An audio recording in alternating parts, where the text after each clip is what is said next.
À ma droite, Clémentine Autain. Bonjour Clémentine. Logique, à droite. Voilà. Tout est une question de regard, bien sûr. Clémentine, vous êtes femme politique, vous êtes féministe, vous êtes aussi écrivain. Vous avez écrit un ouvrage récemment qui s'intitule Un beau jour, combattre le viol. Voilà. Et enfin, Jean-Claude Kaufmann, qui est aussi devenu un habitué du festival, qui participe à plusieurs rencontres. Vous êtes sociologue, directeur de recherche au CNRS. Vous avez écrit un ouvrage qui s'appelle Le Sac. Vous explorez en fait le quotidien, mais cette fois-ci à travers un objet bien connu qui est le sac à main. Voilà. Alors, notre rencontre aujourd'hui, c'est le printemps des femmes, c'est pour quand? Voilà. Vaste question, hein. Bien sûr, ça, c'est un clin d'œil au printemps arabe, qui est un peu l'appellation qui a rassemblé ces mouvements, ces révolutions arabes qui ont mis fin à des années de pouvoir despotique, avec plus ou moins de succès. En tout cas, pour les succès, on peut bien sûr parler de la chute de Ben Ali en Tunisie, on peut parler de la chute de Moubarak en Égypte, de celle de Kadhafi, plus récente, en Libye. Voilà, alors nous, on est là pour parler du printemps des femmes. On peut déjà se demander s'il n'y a pas eu un premier printemps, c'était peut-être un certain mai 1968, en tout cas une révolution avant tout sexuelle. Peut-être une des pistes de réflexion aujourd'hui, c'est se demander si la prochaine révolution, elle ne sera pas politique. Le prochain printemps, évidemment, c'est mai 2012, avec l'élection du président de la République. Une femme présidente de la République, est-ce que ça peut pas être ça déjà une révolution? Ça va être juste pour lancer la discussion. On va essayer après d'élargir sur la notion de pouvoir. Et aujourd'hui, est-ce que finalement, c'est pas ça le vrai enjeu, que les femmes puissent accéder au pouvoir politique, pouvoir décisionnel? On pourra peut-être aussi élargir au monde de l'entreprise. Juste pour commencer, pour essayer de rentrer un petit peu dans la discussion, on aura la fin du temps pour les questions, ne vous inquiétez pas. On gardera une demi-heure entre 16h et 16h30. Je me tourne vers vous, Clémentine Autain, si ça vous ennuie pas. Vous, alors l'élection d'une femme président de la République, vous y croyez? Est-ce que les Français sont prêts à élire une femme bientôt, en 2012, ou peut-être un peu plus tard? C'est bizarre de commencer par ce bout-là. Pourquoi pas? Il y a eu d'ailleurs en Allemagne un débat parce qu'une des plus grandes féministes allemandes qui s'appelle Alice Schwarzer, qui a soutenu Angela Merkel au nom du fait que élire une femme à la tête de l'Allemagne, c'était pour elle suffisamment symbolique pour s'asseoir sur le fait qu'elle était de droite, alors que Alice Schwarzer est une militante féministe de gauche. Donc moi, j'aurais été en Allemagne, j'aurais été opposée à Alice Schwarzer et j'aurais dit que je ne vais pas, au nom du fait que c'est une femme, m'asseoir sur ce qui me semble plus important pour faire avancer les droits des femmes, c'est-à-dire qu'il y ait une majorité qui soit résolument du côté de l'émancipation humaine. Donc faisons attention, je veux dire, c'est pas, les symboles sont forts et c'est évident qu'on a besoin d'avoir des femmes en politique et à des responsabilités importantes, mais ça ne me fait pas oublier d'abord que j'aimerais qu'on sorte du présidentialisme, donc si ça tenait qu'à moi, il n'y aurait ni président ni présidente, on ferait autrement, et que la simple question de dire est-ce que les femmes doivent prendre le pouvoir ne me suffit pas. C'est ce qui m'intéresse dans le féminisme, c'est aussi la façon dont le féminisme peut subvertir le rapport au pouvoir. Donc la question, c'est celle du partage des richesses, du partage des pouvoirs, du partage des temps de la vie à égalité entre les hommes et les femmes. Et ça, c'est plus subversif et à mon sens, c'est ce qui différencie le féminisme comme cohérence d'idées, comme combat contre un système qui est le système d'oppression des femmes et le système de la domination masculine, et non pas simplement cette espèce d'ambiance qu'on entend partout, Laurence Parisot qui peut faire la une du Parisien pour nous expliquer qu'elle est pour l'égalité entre les hommes et les femmes, comme si la seule question c'était de savoir s'il y a autant de femmes que d'hommes à la tête des conseils d'administration des grandes entreprises. C'est important, c'est un des signaux de l'égalité, et il faudrait qu'il y ait dans les conseils d'administration des entreprises à égalité des hommes et des femmes, mais ça ne suffit pas à faire advenir un monde dans lequel il y aurait une égalité réelle.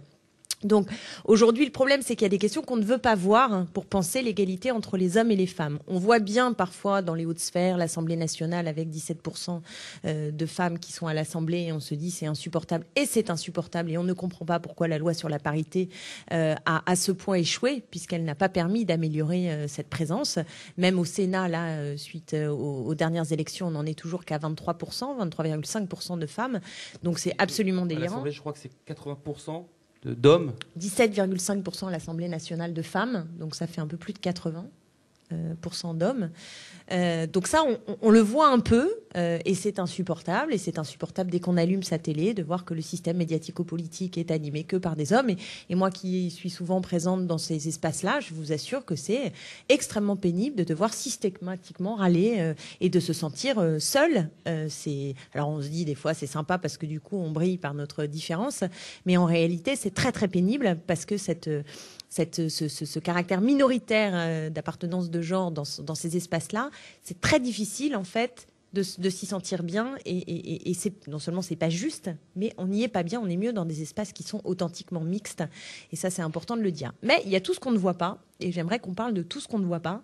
Je pense par exemple aux tâches domestiques et parentales qui sont à mon avis un des nerfs de la guerre très important et sans doute un des combats qui devrait nous animer aujourd'hui parce que si on veut lutter contre les inégalités de salaire, contre les temps partiels imposés, contre le stress, la double journée que vivent aujourd'hui la majorité des femmes, eh bien ça passe par une réflexion autour de ces temps-là qui sont des temps cachés. 80% des tâches domestiques, en gros, alors ça bouge trop vite, mais on est dans cet ordre de grandeur-là. Minimum, dit Jean-Claude Kaufmann qui suit avec sans doute plus d'attention que moi l'évolution précise. Bon, enfin, on sait bien qu'on gagne chaque année, ça se compte en secondes, donc c'est quand même assez cauchemardesque. Et que ça, c'est le dur du dur, et personne ne parle de ça. Si vous écoutez les discours lénifiants des hommes et des femmes politiques qui vous parlent de ces questions-là, on vous parle toujours de l'égalité des salaires dans le travail, des choses visibles, et pas de ce poids de l'invisible, et à savoir notamment ces tâches domestiques et parentales. Tant qu'on n'a pas réglé ce problème-là, on n'aura pas de femmes en politique. Et je peux vous parler vraiment d'expérience. Je suis venue là avec ma fille. C'est infernal. Et tant qu'il n'y a pas une prise en charge collective de ces questions et une répartition à la maison de ces tâches domestiques et parentales, ne nous racontons pas d'histoire. Le plafond de verre continuera. Tout le monde sait ce que c'est ce plafond de verre. Vous êtes dans l'entreprise, vous êtes à un certain poste. Vous voyez, il y a un plafond de verre. Vous voyez bien le poste qui est au-dessus et c'est le mec à côté qui y va directement parce qu'il y a des discriminations en tant que telles, mais aussi parce que vous ne pouvez pas faire face en raison des charges que vous avez à la maison. Alors et que ça, c'est un vrai problème. Jean-Claude Kaufmann, avant l'accès au pouvoir politique et autres, on est d'abord dans l'enjeu, c'est d'abord quoi? La nouvelle répartition des rôles? Une meilleure répartition des rôles? Donc je vais parler avec une toute petite voix de façon très très modeste, parce que pour parler du printemps des femmes, quand on est un homme sur le plateau, là c'est très très gênant. Déjà on est 2 ici, sur un total de 4, donc c'est maximum, c'est limite. Et puis de toute façon j'ai pas grand chose à dire, parce que je vais totalement dans le sens de Clémentine Autain. Là, c'est tout à fait évident. Il y a ces grandes questions qui sont des grandes questions de la représentation politique. Alors, sur votre première question, une femme présidente, je crois que les Français sont vraiment pas contre aujourd'hui. Les idées ont vraiment avancé. Au contraire, il y en a marre du conformisme, de la conformité, du pouvoir en costume 3 pièces, toujours gris, toujours le même dans les entreprises. Donc non, là, il y aurait la volonté que ça change. Mais le problème, il n'est pas là. Il est derrière. Il est déjà dans la représentation politique et la répartition homme-femme. Donc là, les chiffres ont été donnés. Donc il faut que ça avance. Mais là aussi, les mentalités sont, surtout à l'extérieur du monde politique, ne sont pas trop contre. Ça serait bien qu'il y ait plus de femmes. Mais c'est dur à faire avancer.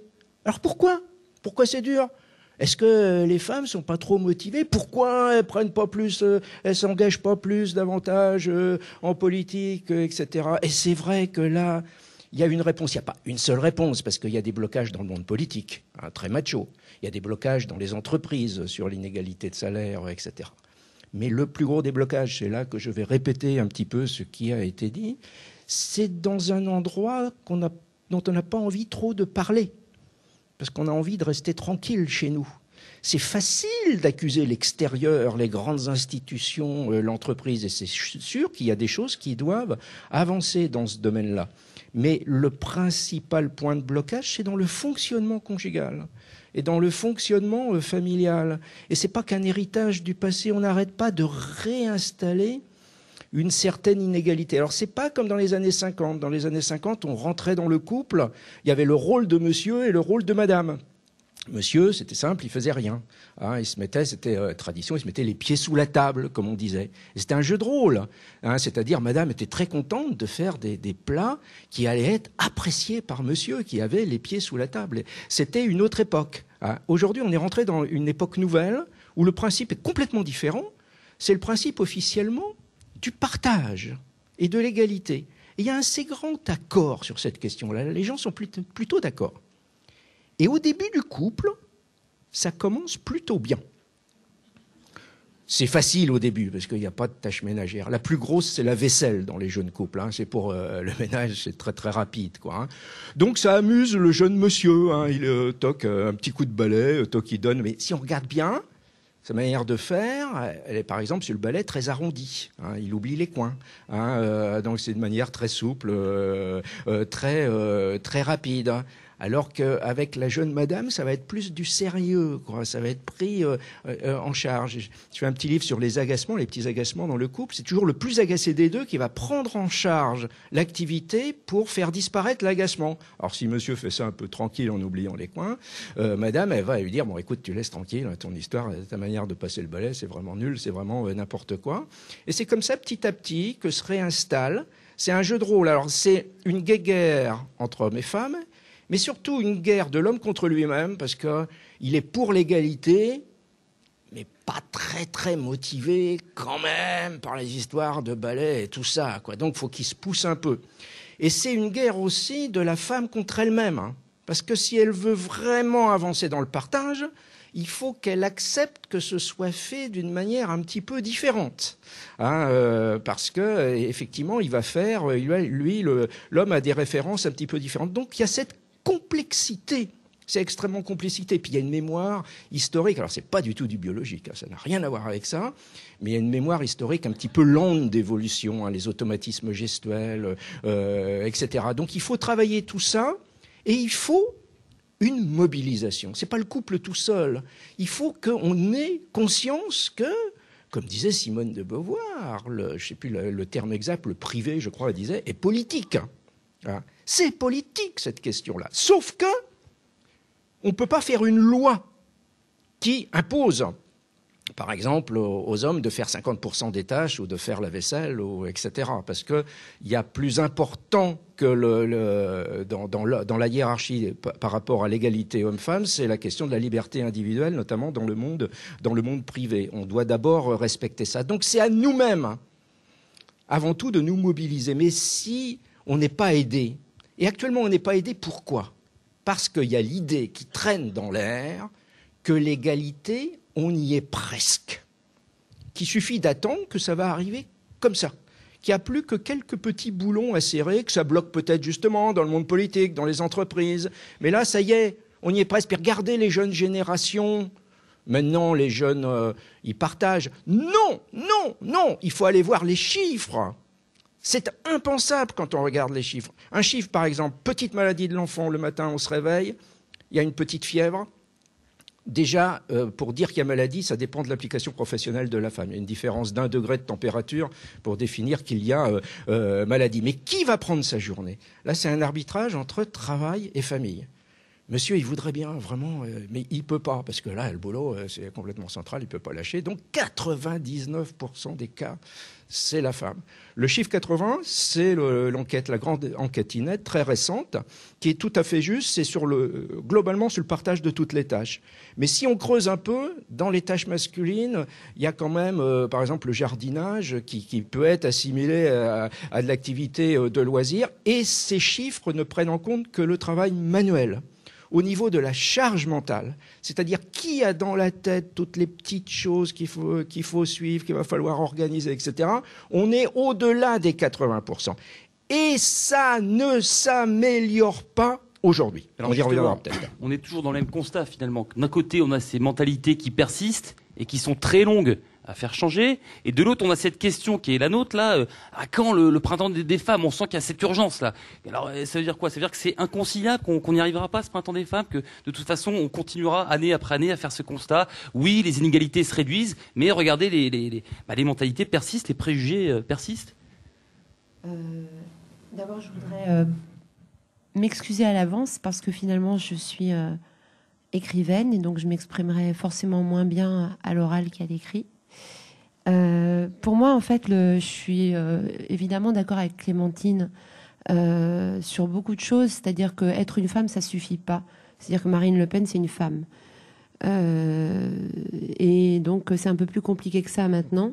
Et surtout que, à mon avis, la plus grosse saloperie qu'on ait fait au féminisme, c'est de dire tout va bien, tout est fini, c'est plus la peine de lutter. Et un truc que moi j'ai pu croire aussi d'ailleurs, jusqu'au moment où on se réveille, les centres IVG ferment un par un, et puis effectivement les tâches ça n'a pas changé, et puis à l'affaire DSK, et puis on entend que le viol ça n'existe pas vraiment, etc., etc. Et surtout, ce qui me semble vraiment important, c'est que, au fur et à mesure, en tout cas en France, il s'est créé deux classes dans les femmes. Il y a les femmes qui profitent du féminisme, elles sont blanches, et puis il y a les autres qui aident les blanches à profiter du féminisme, parce que quand on a une nounou, quand on a une femme de ménage, elle vient des pays de l'Est où elle est d'origine arabe, ou elle est d'origine africaine, et donc le féminisme, il est devenu bien bourgeois, à mon avis. Et à mon avis, le problème du féminisme, c'est qu'il a intérêt à regarder un petit peu à toutes les femmes qu'on a laissées de côté, et celles dont on n'imagine même pas qu'elles puissent profiter du féminisme. Voilà. Clémentine Autain, vous êtes féministe, vous vous retrouvez dans cette définition du féminisme bourgeois? Est-ce qu'il est devenu bourgeois, le féminisme? Non, c'est pas ce que j'ai compris de ce que dit Lola. C'est pas le féminisme qui est bourgeois, c'est que il est évident qu'il y a des inégalités sociales qui s'articulent avec les enjeux d'égalité, et que, bien entendu, les femmes qui ont des responsabilités et qui ont des moyens pour pouvoir, comme elle le dit, avoir une femme de ménage, des babysitters, etc., c'est pas du tout la même vie qu'une nana qui se retrouve en famille monoparentale avec pas une thune et qui galère à faire les 3-8 en caissière de supermarché. C'est évident que les deux s'articulent, et qu'il est plus facile d'atteindre l'égalité quand on atteint un certain niveau de diplôme. D'ailleurs, même sur les tâches domestiques, c'est fascinant, parce que plus on a de diplômes, plus il y a la possibilité de négocier dans le couple un meilleur partage. Et les couples égalitaires, il y en a, c'est extrêmement rare, mais il y en a. Ces couples égalitaires sont en général des couples dans lesquels il y a un fort bagage culturel et des diplômes du côté des femmes. Donc les deux s'interpénètrent, c'est une évidence. Ça ne veut pas dire que le féminisme est lui-même bourgeois. C'est ceux qui portent ce combat-là. Ça veut dire que celles qui profitent le mieux des avancées des droits des femmes sont d'abord les bourgeoises. Je le comprends plutôt dans ce sens-là, ce qui n'est pas pareil. Et ce qui, moi, me fait penser qu'il faut articuler les luttes. C'est-à-dire, pour moi, la lutte des classes, elle doit s'articuler à la question des femmes, à la question de l'égalité entre les hommes et les femmes. Mais l'un n'est pas soluble dans l'autre. Or, pendant très longtemps, et ça continue, c'est un vieux débat qui remonte au 19e siècle. Vous savez que le féminisme est né au courant du 19e siècle et s'est affirmé autour de 1900. La première femme qui s'est autoproclamée féministe, c'est à la fin du 19e siècle, une femme qui malheureusement que personne ne connaît, mais qui s'appelle Hubertine Auclair. Et puis ça a pris une forme un peu de masse sous la Troisième République. Ce féminisme-là, du coup, j'ai perdu le fil, je suis partie dans... J'étais sur le féminisme, oui, voilà. Et donc tout au long du 19e siècle, à chaque fois qu'il y a eu des révolutions, donc il y a eu 1789, 1830, 1848, la Commune, ça a été des moments où des personnalités, quelques groupes, des clubs, des journaux se sont affirmés du côté de l'émancipation des femmes, et ils l'ont fait pour une part, ça a été lié au courant libéral, mais libéral au sens de Tocqueville, et pour une autre part, ça a été lié au courant du mouvement ouvrier. Ça a été associé à l'histoire du mouvement ouvrier, du socialisme et du communisme. Et à ce moment-là, la guerre d'emblée a quasiment commencé, alors que c'est né de ce mouvement ouvrier. De la même manière, vous avez Olympe de Gouges, qui est une révolutionnaire en 1789, qui fait la déclaration des droits de la femme, et qui peut faire cette déclaration des droits de la femme parce qu'il y a la déclaration des droits de l'homme, parce qu'il y a les Lumières, parce qu'il y a la Révolution, et en même temps, elle est guillotinée pour ça. Les révolutionnaires ne lui donnent pas de droit de citer. Mais elle existe, et son propos existe parce qu'il y a la Révolution. Et c'est pareil dans tous ces moments, ces grandes césures. Et je trouve qu'on a des racines encore aujourd'hui, parce qu'au fond, le combat que menait Hubertine Auclair, qui était dans l'internationale socialiste à l'époque, elle demandait à ses camarades socialistes de bien comprendre la spécificité du combat pour les droits des femmes. Et on lui répondait déjà à l'époque que tout ça était soluble dans la lutte des classes. Et on a aujourd'hui dans l'espace politique cette même question. C'est on fait la révolution, on va faire toutes les réformes démocratiques, on va faire la lutte des classes, et puis après, le reste, viendra. Or, le féminisme a porté quelque chose qui bouscule, en tout cas dans la tradition du mouvement ouvrier, c'est que même les bourgeoises, si elles profitent un peu plus, une bourgeoise qui est violée, et qu'est-ce qu'elle est d'abord? Elle est d'abord une bourgeoise ou elle est d'abord violée? Et ça interpelle la question de l'articulation des luttes, parce qu'il y a les deux. Il y a à la fois un renforcement des deux formes d'inégalité et d'oppression, et en même temps, il y a bien une autonomie spécifique du combat féministe, parce qu'une bourgeoise peut être violée, et à ce titre, elle doit être défendue comme une femme victime de l'oppression masculine. Donc, on est dans ce moment-là, et je crois quand même qu'on a avancé par rapport à la question que tu posais tout à l'heure. On a avancé, c'est pas qu'on piétine, c'est pas vrai. Le XXe siècle, c'est une révolution incroyable du point de vue de l'égalité entre les hommes et les femmes. Et je pèse mes mots. C'est une révolution incroyable dans laquelle il n'y a pas une mort du côté des oppresseurs. Je vous mets au défi de me trouver un autre mouvement émancipateur qui n'a fait aucun mort du côté des oppresseurs. Quand les esclaves se sont libérés, ils en ont tué. Quand les Noirs ils sont battus, etc., il y a eu des morts. Là, il n'y a aucun mort. On n'a coupé aucune paire de couilles, ce qui est contrairement à l'image très agressive qu'ont les féministes. Ah, mais en plus, c'est complètement dingue. Parce que les féministes sont vues comme des femmes très agressives. Écoutez, je vois pas comment on peut faire plus pacifique. En même temps, il y a quelque chose d'un peu étrange parce que coucher avec l'oppresseur, c'est vrai que c'est quelque chose de particulier. Ça donne un d'où d'ailleurs certaines féministes qui ont dit, mais halte là. Pour mener vraiment le combat, il faut arrêter de coucher avec l'oppresseur, sinon on peut pas mener le combat. Mais c'est un féminisme radical très, très tout petit qui n'a jamais correspondu au féminisme de base. Toujours est-il que nous avons gagné des choses considérables et je crois qu'il est important de le dire. Au début du XXe siècle, on n'avait pas le droit de porter un pantalon, on ne pouvait pas ouvrir un compte en banque sans autorisation du mari, on n'avait pas le droit à l'avortement, on n'avait pas le droit à la contraception, on n'avait pas le droit de vote. C'est énorme. Or, le problème qu'on a aujourd'hui, c'est de passer de cette égalité formelle, de ce discours, y compris où tout le monde est d'accord, on est pour l'égalité entre les hommes et les femmes, à l'égalité réelle, à la déconstruction véritable des identités de genre pour permettre de sortir les individus des rôles imposés, des modèles imposés, masculins, féminins. C'est ça le défi d'aujourd'hui. Comment arriver à cette égalité réelle? Est-ce que ça passe aussi par, je sais pas, un féminisme plus répandu, plus radical? Est-ce qu'il faut aller plus loin dans le combat féministe, le combat avec sa modalité? Est-ce qu'il faut changer les façons de se battre pour arriver à cette égalité? Le féminisme est radical. Donc c'est sa différence, je répète, mais ça j'y tiens vraiment, c'est sa différence avec tous les discours bien lénifiants qui promeuvent l'égalité entre les hommes et les femmes. Demander l'égalité dans tous les domaines, ça veut dire que quand on nous dit on s'en fout, je vais prendre un exemple, je vais prendre l'exemple le plus lointain, mais Oser le féminisme fait une bataille sur Madame ou Mademoiselle. On peut dire c'est ridicule, il y a les CIVG qui ferment, il y a je sais pas quoi, mais de toute façon on nous dit toujours que tout est ridicule puisque de toute façon il n'y a qu'à voir ce qui se passe à l'autre bout du monde où les femmes sont encore plus maltraitées. Enfin, on peut toujours trouver beaucoup plus grave. Mais ce qui est dit quand on lutte pour dire il faut arrêter de dire madame ou mademoiselle alors qu'il n'y a pas d'équivalent masculin. Vous n'avez pas monsieur et damoiseau. Hein, donc c'est une question.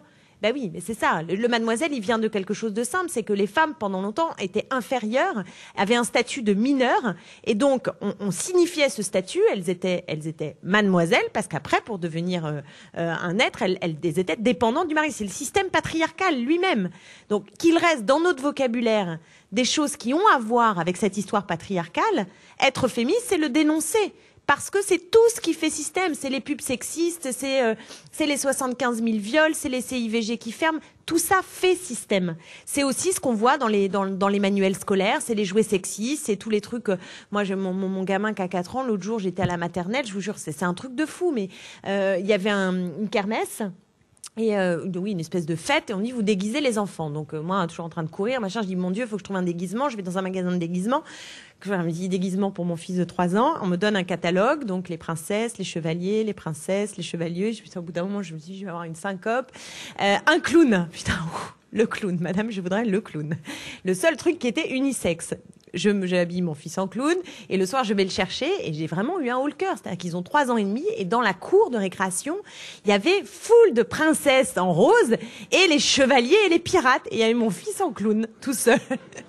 Et j'étais outrée. Ça m'a fait vraiment un choc parce que on pense que ça n'a pas de signification, que c'est pas grave, ils sont jeunes, ils rigolent, là, qu'est-ce que je suis pas drôle à être une emmerdeuse, à dire que c'est un problème.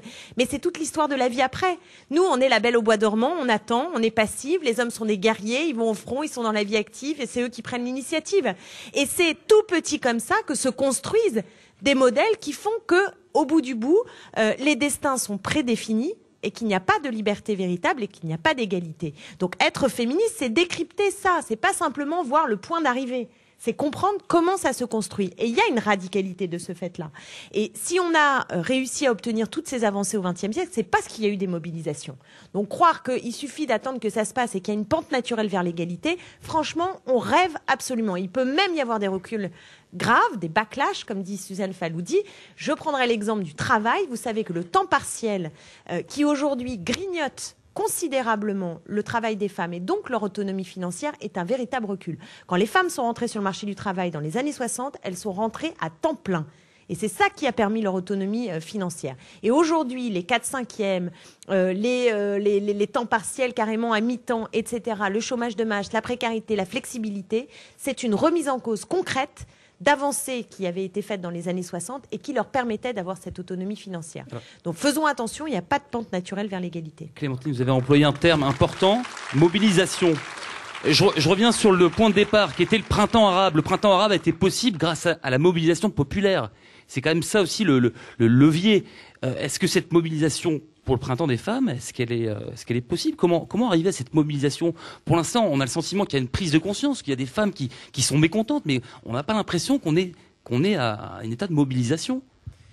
L'impression que j'ai, c'est que, en fait, d'abord, je pense qu'il se passe beaucoup plus de choses que ce qui est inscrit dans les journaux. Il se passe des choses. Je pense que pendant le mouvement contre les retraites, il y a eu foule de gens, dont des femmes, qui ont bloqué leur lieu de travail. On n'en a pas parlé. Il y avait énormément de choses qui se passaient pour penser au conflit le plus récent. Mais ce qui me semble le plus grave, c'est là où je suis un tout petit peu moins optimiste que toi, je reste sur mon idée de division, c'est que le féminisme est en général... tout ce qui se passe en ce moment divise les femmes sans arrêt. Et ça a toujours été, mais c'est encore pire. C'est-à-dire qu'il y a une division entre... on veut nous diviser entre, par exemple, la majorité blanche et puis les filles qui ont envie de porter un voile. On veut nous diviser entre celles qui sont mères et puis celles qui sont pas mères. Entre celles qui ont envie de s'habiller avec des jupes et puis celles qui n'ont pas envie de mettre des jupes, entre celles qui peut-être se prostituent et celles qui sont totalement opposées à la prostitution. Il n'y a aucun mouvement qui crée des divisions pareilles.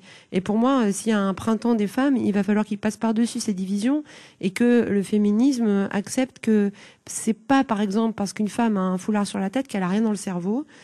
C'est pas parce qu'une femme a une vie différente et que peut-être elle a eu 152 amants et pas d'enfants, que elle n'est pas une personne qui réfléchit. Enfin, il y a des divisions qui restent pour moi de plus en plus grandes entre la femme correcte et la femme incorrecte. Et tant qu'il n'y a pas une unité entre toutes ces femmes-là, il n'y a pas de printemps arabe pour moi.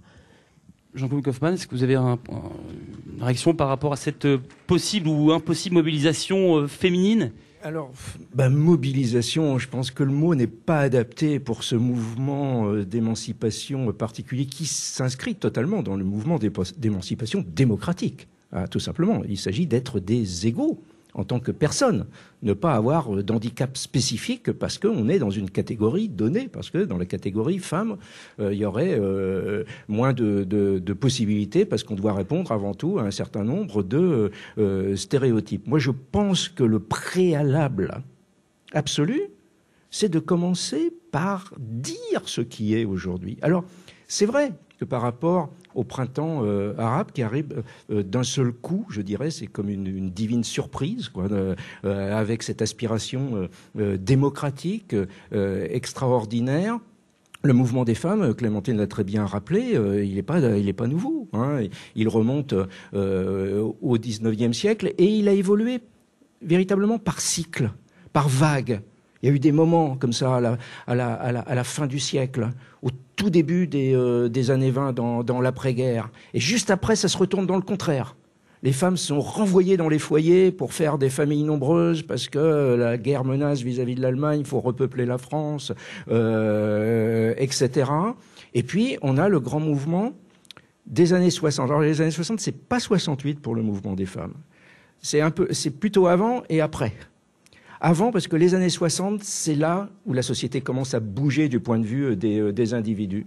les individus, les personnes s'émancipent. On voit le mouvement de la jeunesse, le mouvement de la musique, etc.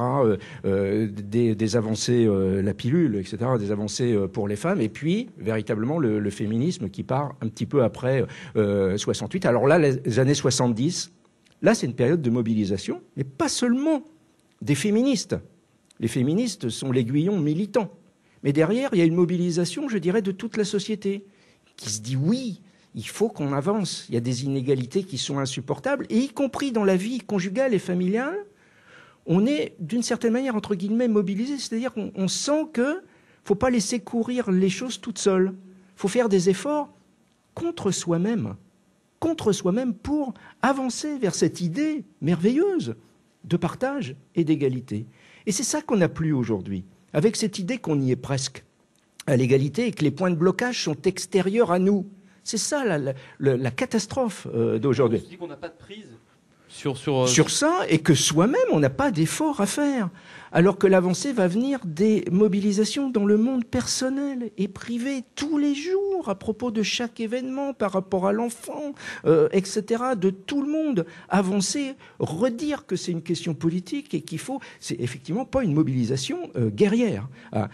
Donc c'est ça qu'il faut obtenir, mais en même temps... Et là, je serais moins optimiste, parce que pour le moment, je ne veux pas trop ouvrir cette parenthèse-là, on est plutôt dans un mouvement, pas de backlash, mais de léger recul. Léger recul, ne serait-ce que parce qu'il y a un certain nombre de femmes qui sont fatiguées de ce combat, qui du coup ont envie de décrocher un petit peu, notamment autour de la naissance de l'enfant, et du coup d'être même de burn-out, et d'être un petit peu chez soi, d'arrêter d'être à la fois à la famille et au travail. On n'y arrive plus. Du coup, on va décrocher le travail, quoi. Pendant une petite parenthèse. Sauf que à la sortie du congé parental, quand on retourne en entreprise, c'est pas de la rigolade. Ça se passe pas comme dans les textes. C'est extrêmement difficile. Donc, il y a cette situation dans le court terme et dans le moyen terme, qui n'est pas simple, et dans le long terme non plus. Parce que pour y arriver véritablement, et là je suis encore une fois tout à fait d'accord, il faut aller jusqu'à la déconstruction des identités de genre. Il faut arriver vers cette situation nouvelle, cette société nouvelle, où on sera avant tout des personnes pouvant se définir absolument pas par un rôle de genre ou de sexe, mais par rapport à sa vie personnelle, ses souhaits, ses rêves personnels. Et c'est ça la révolution profonde. Et c'est pas simple. Et par rapport à l'exemple qui est donné, qui est très intéressant, de l'école, évidemment, on peut... Alors, là aussi, il y a toute une série de facteurs convergents qui alimentent sans cesse cette inégalité. Et dans ces facteurs convergents, il y a l'éducation, les stéréotypes dans les manuels scolaires. Mais des fois, c'est trop facile d'isoler un facteur, encore une fois, et de dire c'est à cause des manuels. Non, l'essentiel, c'est dans les relations personnelles que l'on a. Et au niveau des manuels et de l'école, c'est pas si simple que ça. Il y a des expériences qui ont été faites de jeux mixtes chez des petits-enfants en maternelle, et qui ont étudié la réaction très forte des mômes. Alors d'une part parce qu'ils sont un petit peu conditionnés, mais parce que pour eux c'était très déstabilisant, parce que les bouts de chou, ils ont à se construire eux-mêmes leur identité, et c'est très rassurant d'être avant tout, d'abord déjà quelqu'un d'assez défini et dessiné, d'être un garçon qui s'amuse avec des jeux comme ça, qui se moque des petites filles, qui pleurent très vite, etc., qui sont avec leurs poupées. Alors le clown, ça c'est marrant, parce que ça permet de sortir un petit peu avec gaieté, un petit peu des cadres. Mais ça c'est, on a quelques petites sorties comme ça, mais souvent c'est pas simple. C'est un combat très très long et très complexe pour inventer ce monde nouveau où on sera avant tout des personnes et pas définies dès le début par un stéréotype de rôle. Tu voulais réagir par rapport à ça? C'est pas tout à fait par rapport à ça, parce que j'ai un temps de retard, mais je suis complètement d'accord avec ce que vous dites, ça c'est clair. Je pensais à un truc qui est... pour moi, vraiment la chose aussi qui est extrêmement... qui n'a pas bougé du tout, voire... qui s'est peut-être aggravé, c'est l'isolement. Dans mon dernier roman, en fait, la base, c'est l'histoire d'un viol conjugal, ce qu'on appelle un viol conjugal, c'est-à-dire quand c'est le copain ou le mari. Et donc, à cette occasion, je reçois toujours beaucoup de mails, beaucoup de courriers, et c'est terrorisant. C'est terrorisant parce que j'ai l'impression que chaque femme a une histoire à raconter qui est de l'ordre du secret. Ça veut dire qu'elle n'a pas confié. Et je me dis qu'une des choses qui n'a pas changé, d'abord, il n'y a pas tellement d'associations où on peut se précipiter si quelque chose se passe. On ne parle pas. Je crois que le nombre de plaintes pour viol augmente. On dit que ça augmente un petit peu, mais c'est rien en proportion du nombre de viols réels. Et ce qui me frappe, c'est l'isolement et la parole des femmes, à quel point elles restent rentrées, à quel point des femmes passent 50 ans de leur vie sans parler, et tout d'un coup, à 70 ans, ont envie de raconter ce qui leur est arrivé quand elles avaient 12 ans. Moi, c'est ça que je trouve terrorisant. C'est toutes les silencieuses. Voilà. Juste par rapport à ça, il y a eu cette affaire DSK, tout le monde en a parlé évidemment. Est-ce que l'intérêt, si on peut parler d'intérêt dans cette affaire, est-ce que ça peut peut-être permettre un déclic à certaines de se dire tiens, moi je vais réagir, je vais parler de ce qui s'est passé pour moi. Ça y est, ce n'est plus tant tabou que ça. Clémentine Autain. Ce qui est sûr, c'est que le collectif Féministes contre le viol, qui a en charge le numéro d'appel gratuit pour le viol, SOS Femmes Viol Information, voilà, a reçu 30% d'appels en plus dans les semaines qui ont suivi l'affaire DSK au mois de mai. Donc ça a bien suscité quelque chose. Mais alors les appels étaient à double tranchant. C'est-à-dire qu'il y avait des femmes qui appelaient et qui disaient « Oh là là, moi j'ai été victime, je m'apprêtais à porter plainte, mais là je vois comment c'est reçu la plainte de Nafissatou Diallo, je ne sais pas trop si je vais y aller. » Et d'autres au contraire qui disaient « Bah voilà, moi ça m'évoque quelque chose, j'ai envie d'en parler, etc. » Au total, moi je suis convaincue que ça a libéré la parole, ça a délié les langues. Moi, je suis comme Lola, j'ai reçu beaucoup de témoignages à ce moment-là, enfin de paroles incroyables, de femmes qui parlaient pour la première fois. Enfin, et puis tout le monde, je pense, a pu le voir à sa propre échelle, au bureau, en famille, avec les copines. Les filles ont commencé à se raconter des choses. Ça a été un prétexte et c'est rentré dans le débat public, donc dans le débat politique. Et je trouve que c'est la bonne chose qui a bougé. Moi, c'est ça qui m'a donné envie d'écrire ce livre qui est donc paru enfin qui n'est pas paru d'ailleurs, qui paraît le 20, qui est là, ici, au salon, mais qui n'est pas encore sorti, donc qui s'appelle Un beau jour combattre le viol. Pour ça, parce que dans ce que j'ai entendu, dans tout ce que j'ai entendu, je me suis dit vraiment, mais les gens ne savent pas ce qu'est le viol. Mais à un point, ça m'a vraiment assommé. Ne comprennent pas ce qu'est la sidération, ne savent pas ce que produit le viol en termes de traumatisme, ne comprennent pas à quel point c'est un tabou monstrueux et que cette affaire a à voir avec les rapports sociaux entre les sexes, contrairement à ce que beaucoup pensent en se disant c'est juste un malade mental, il y a qu'à le mettre en tôle et puis voilà, il a commis un truc, ça n'a rien à voir avec nous. Or, ça a tout à voir. Le viol a à voir avec aussi ce qu'on a dans nos têtes, dans notre rapport à la séduction, à la sexualité. Et je suis frappée d'entendre des choses qui m'ont aussi énervée. C'est une des raisons pour lesquelles j'ai écrit ce livre. C'est de dire que les féministes sont des puritaines et qu'au fond, nous, on voudrait qu'il n'y ait pas de sexe, quoi, qu'on n'aimerait pas le sexe. Et ça me paraît voir vraiment manquer d'imagination et de voir le monde à l'envers. Le féminisme s'est quand même battu pour la libéralisation de l'avortement et de la contraception. Je vois pas ce qu'on peut trouver de mieux quand même pour libérer la sexualité. Ne pas avoir l'épée de Damoclès d'une grossesse non désirée, vous vous rendez compte? Enfin, c'est le b.a.-ba de la libération sexuelle. Et aujourd'hui, dire on voudrait que la sexualité ne soit pas figée dans ses formes par justement un rapport dominant-dominé qui est préétabli, c'est une manière de libérer la sexualité. Je ne vois pas autre chose. On le fait rentrer dans une nouvelle ère, qui est l'ère de la négociation, qui est l'ère du jeu, dans lequel, bien sûr, il reste du rapport de force. On ne va pas raconter qu'il n'y a plus de rapport de force. Mais pensez que si on enlève les rôles masculins, féminins, la drague à l'ancienne, etc., il n'y aurait plus de sexe ou plus de séduction. Je trouve ça mais démentiel de penser en ces termes-là. Et je crois au contraire que le combat féministe est un vrai combat pour libérer la sexualité, pour que cette sexualité soit faite d'un désir réciproque. Et on sait très bien que le désir de l'autre alimente son propre désir qui alimente le désir de l'autre. Et c'est ce moteur-là que les féministes veulent défendre et certainement pas, et donc couper court à un mauvais moteur qui serait celui de « je domine et je t'impose mon désir ». Et ça, je crois que c'est pas libérateur pour une sexualité qui soit une sexualité émancipée pour les femmes, mais aussi pour les hommes. Et j'y tiens. Et c'est pour ça que je pense que tous les hommes ont leur place dans ce combat-là, à cette tribune et ailleurs. C'est qu'au fond, les mecs aussi, ils sont quand même pris dans des modèles de virilité qui les aliènent. Ils sont les gagnants de l'oppression des femmes, c'est évident, mais ils sont aussi les victimes de stéréotypes et d'une aliénation qui les coupe de certaines sensations, de certains plaisirs auxquels, quelque part, ils ne peuvent pas accéder parce que ça n'appartient pas à leur genre, à leur identité de genre. Et ça, je crois que c'est problématique. Mais alors, face à la persistance des préjugés, pour tenter d'aller vers plus d'égalité réelle, c'est quand même l'enjeu aussi, enfin l'un des principaux enjeux, l'égalité réelle entre femmes et hommes. Est-ce qu'il ne faut pas forcer davantage le destin? Et donc je vais lâcher le vilain mot. La discrimination positive, les Américains parlent d'affirmative action. On en a déjà beaucoup parlé, mais est-ce que ça fait pas partie aussi des leviers dans le monde politique, dans le monde de l'entreprise, se dire voilà, on va forcer un peu les choses de façon à rééquilibrer un petit peu la situation? Bon, moi, je vais être très bref là-dessus, parce qu'il y a beaucoup de débats et beaucoup de personnes dans ces débats qui ont du mal à prendre une position, d'ailleurs, hein, parce que c'est extrêmement complexe. Moi, personnellement, je sais que ça avance très très lentement. On dit que ça avance tellement lentement que du coup, il faut passer par là. Moi, personnellement, mais c'est juste mon avis, je suis contre, parce qu'encore une fois, c'est se déculpabiliser et de dire ça y est, on met ça et ça va marcher, alors que l'essentiel, c'est en nous. C'est en nous et c'est un combat qui est absolument quotidien.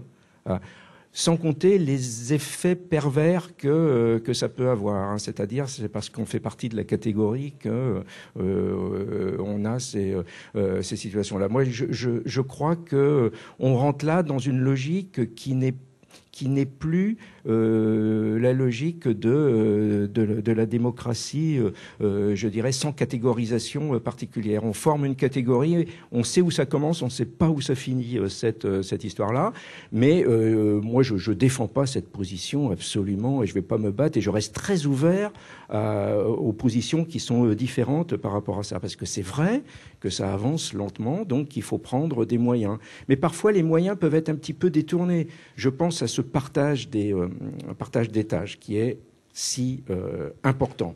Donc, par exemple, on développe le congé le congé parental, et on se rend compte que ce sont les mères qui prennent le congé parental. Pourquoi ne pas faire comme...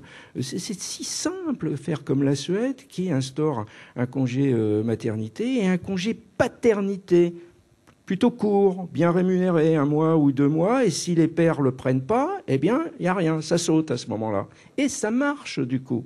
Et ça marche. Donc, il y a des possibilités, quand même, des fois, avec un petit peu de jugeote, de trouver des mesures qui permettent d'avancer un peu, mais de toute manière, l'essentiel n'est pas là. L'essentiel, c'est vraiment en nous, et pour se mobiliser un petit peu, il faut prendre conscience, et c'est très dur. Là, on en est très loin.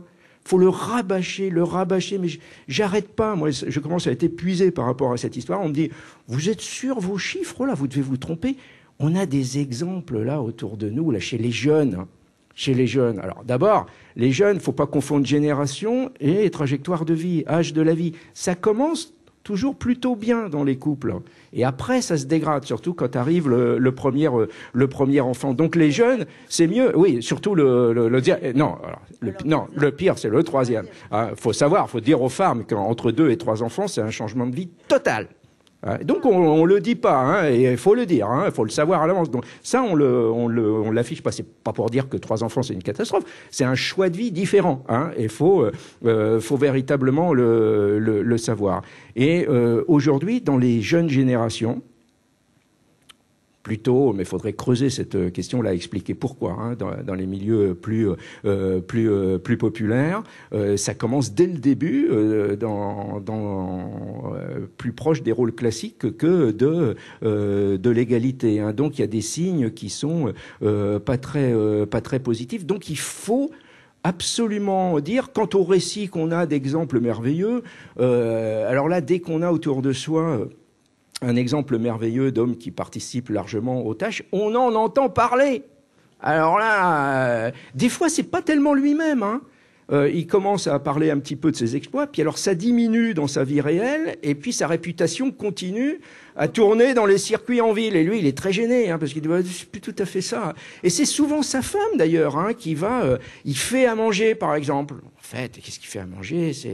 C'est quand il y a les amis qui viennent, où il fait sa grande recette et il laisse tout le chantier dans la cuisine. Parfois, alors là, je suis méchant avec les hommes, hein, parce que là, sur la cuisine, c'est un des rares cas où ils avancent un tout petit peu. Mais il faut pas avoir cette illusion d'optique sur la situation du partage des tâches. Et ça, c'est une question très, très importante, parce que ça prend conscience du fait que, on a énormément progressé du point de vue de l'égalité entre hommes et femmes. C'est un changement de société. Mais on n'y est pas encore. Et plus on avance vers l'égalité, plus les derniers pas seront difficile. Donc il faut dire qu'on n'y est pas arrivé et il faut se sentir mobiliser et remettre cette question. Cette question, elle est toujours d'actualité. Elle est plus sur la table aujourd'hui. Clémentine Autain, il faut justement attendre patiemment que ça évolue tout de même ou essayer quand même de forcer les choses. Je pense à cette question-là de la discrimination quand même, voir plus de femmes députées, voir plus de femmes sénatrices, voir plus de femmes à des postes de responsabilité. Est-ce que ça aiderait pas à faire changer les mentalités, à commencer par celles des hommes? Patience, non. Alors vraiment pas. Moi, je ressens plutôt l'urgence. Oui, mais justement. Donc pas de patience, non, de l'urgence et beaucoup de volonté politique. C'est-à-dire que si on commence à être patient et se dire ça va venir au fur et à mesure, je veux dire, on est vraiment pas rendu. On a vraiment besoin de mettre l'Est en Ouest là, sur ces questions-là. Donc il faut au contraire beaucoup de volontarisme politique. Et ça passe par plein de petits domaines. Il n'y a pas une mesure clé qui va permettre de tout régler. Ça fonctionne pas comme ça.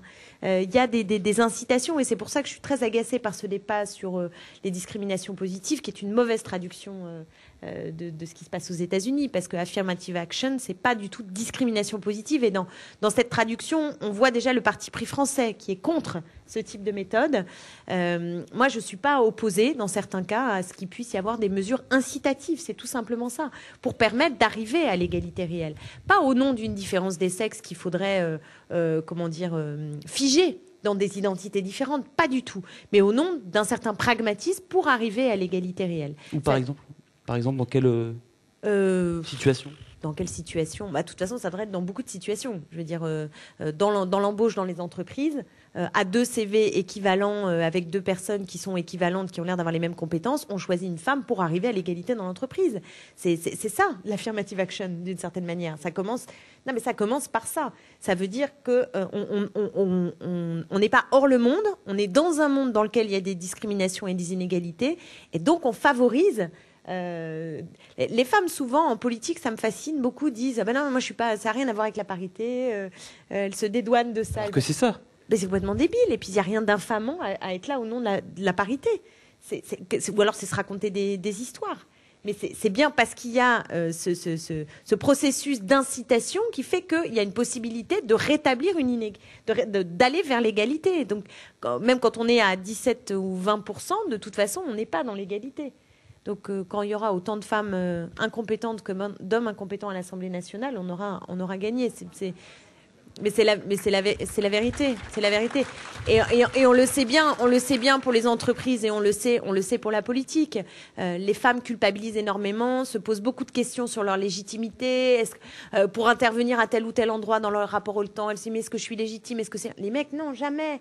Ils sont très facilement contents de venir. Ils se demandent pas s'ils ont un truc à dire, si c'est intéressant.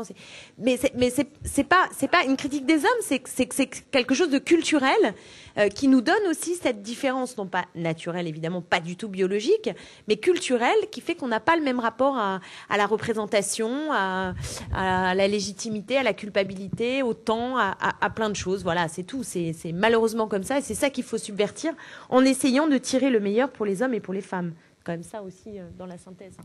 Lola Lafont, cette affirmative action, c'est une bonne chose. Ça peut aider à forcer un peu le destin, à bousculer les habitudes. Un petit peu. Je pense qu'il y a effectivement, il n'y a pas que non plus que le monde du travail, et ce qu'on pourra peut-être régler dans le monde du travail ou en politique, dans la vie de tous les jours, ça va être un petit peu plus compliqué, parce que le couple, comme vous disiez, quoi, je veux dire, pour moi c'est la grande illusion, le portrait du grand changement et tout ça, et en partant d'ailleurs de cette idée-là, je suis assez frappée que depuis le début des débats, on parle énormément en fait du rapport aux enfants, qui a l'air d'être une évidence.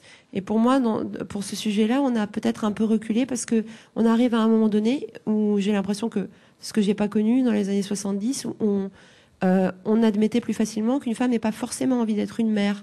On arrive à un moment donné où être une mère est devenu un truc absolument indispensable si on veut être une femme. Et que c'est très compliqué pour une femme maintenant de dire j'ai peut-être pas envie d'avoir des enfants. Et je trouve que c'est une dictature incroyable qui revient Ça me frappe beaucoup. Alors, Clémentine Autain n'est pas d'accord, semble-t-il. Je suis d'accord avec Lola sur un point, c'est que les femmes qui ne veulent pas avoir d'enfants sont regardées dans notre société vraiment comme c'est des trucs sorcières. extrêmement bizarres. C'est des sorcières. Ça s'appelle des nullipares. Elles ont ce droit-là. Oui, c'est magnifique.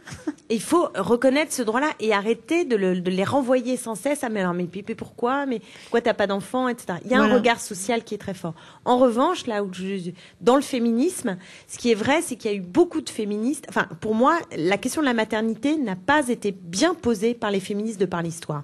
Il y a eu deux manières de le faire. Il y a eu soit l'appel à la grève des ventres, qui a été faite notamment par Nelly Roussel dans les années fin, mais d'une certaine manière par Simone de Beauvoir aussi, qui répondait quand on lui disait est-ce que vous conseilleriez à une femme d'avoir des enfants aujourd'hui? Elle répondait non. Et elle ne traitait la question de la maternité que comme de l'esclavage. Ça, c'est quand même une partie importante du féministe. Donc, je parle pas de la société, je parle des féministes. Et chez les féministes, il y a quand même, de par l'histoire, cette idée que la maternité égale esclavage, donc on s'en occupe pas et nous, on n'en fait pas parce que comme ça, on est libre. Et de l'autre côté, il y a eu un autre courant féministe, beaucoup plus essentialiste et qui a pensé, notamment dans les années 70, que au contraire, c'était comme ça qu'on allait s'épanouir et la maternité devient, si on lit Annie Leclerc dans Paroles de femmes dans les années 70, les règles, c'est génial, accoucher, c'est formidable, allaiter, c'est le nec plus ultra, il faut être maternante, naturelle, etc. Moi, je ne me reconnais ni dans l'un, ni dans l'autre. Et je pense que l'enjeu aujourd'hui, c'est que pour toutes ces femmes qui quand même ont des enfants, et qui existent bel et bien, et se retrouvent en but à un problème matériel, les féministes ne peuvent pas leur répondre, vous n'aviez qu'à pas en faire, non. Ou alors, non, c'est génial et vous n'avez pas encore compris en quoi c'est génial. On doit construire dans la société les moyens pour ces femmes de le vivre au mieux. Et donc de ne pas leur expliquer si elles doivent allaiter ou pas allaiter, et de leur donner les moyens concrets de pouvoir continuer à être salariées, à travailler, à avoir une autonomie de vie, tout en ayant des enfants. Et ça, pour moi, c'est un problème social qui est si vaste parce que ça concerne beaucoup de monde. Et pour moi, c'est pas excluant pour celles qui n'en veulent pas. Non, mais sauf que c'est que les féministes ont refusé de voir ce problème et qu'en ne voyant pas ce problème, aujourd'hui, on ne l'a pas réglé. On n'a pas réglé ce rapport au temps. On n'a pas réglé ce problème professionnel. Et moi, je pense que les féministes ont quelque chose à dire qui ne soit pas normatif là-dessus, qui ne soit pas une imposition de normes sur comment on doit être mère, sur est-ce qu'on doit allaiter, pas allaiter et tout ça, et même est-ce qu'on doit en faire ou est-ce qu'on ne doit pas en faire. Lola. Je suis d'accord, mais c'est juste en fait que l'époque, si on regarde, ce qui est très frappant pour moi, c'est que les couvertures des journaux People, par exemple, qui sont un bon indicateur de notre temps, et des journaux féminins, des magazines, sont vraiment systématiquement, on lit énormément. Moi, j'ai relevé ces derniers mois le nombre d'actrices, de chanteuses qui disent maman avant tout, mon plus beau métier, et on se dit mais c'est sûrement la journaliste ou le journaliste d'ailleurs qui a écrit ça, c'est-à-dire que elles ont presque l'air de s'excuser d'être autre chose, c'est-à-dire vous avez là une interview de quelqu'un qui a fait les femmes de président aussi. Hein. Oh là là. Mais voilà, là on a affaire à une sorte de métamorphose magique de quelqu'un qui a eu une vie avant et tout d'un coup elle va vous parler uniquement de sa maternité.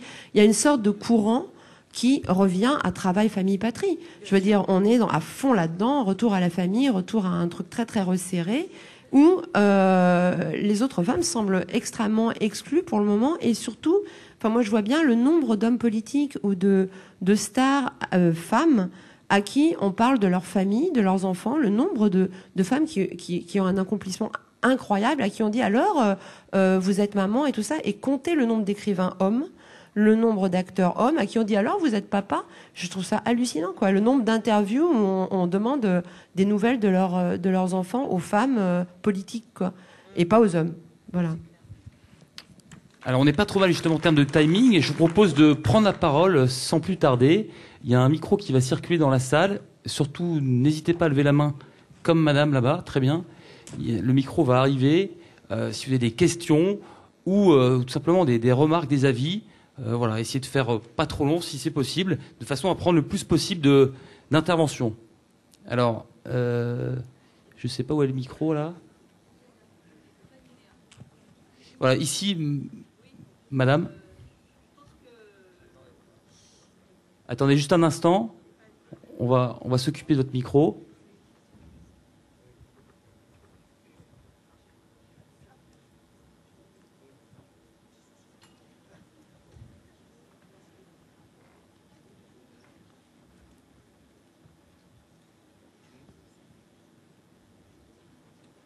On a juste un petit problème technique qui va être réglé très rapidement. Ne vous enfuyez pas.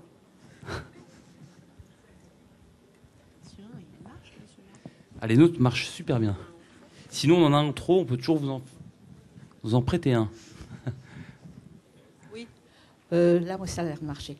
Le problème du féminisme, c'est aussi un problème de système politique. Hein. Je pense que comme on exploite l'homme, on exploite la femme, on exploite l'enfant, on exploite l'environnement et on exploite tout.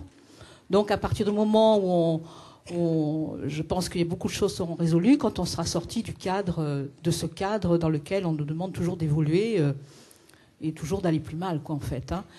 Et quant au congé maternité, paternité, quand on aura aussi parlé de temps de travail, on aura avancé aussi. Voilà, c'était tout. Merci, madame. Écoutez, je propose une autre question. Voilà, il y a des questions aussi devant, si vous pouvez nous aider à faire parvenir le micro, juste devant, là, au premier rang.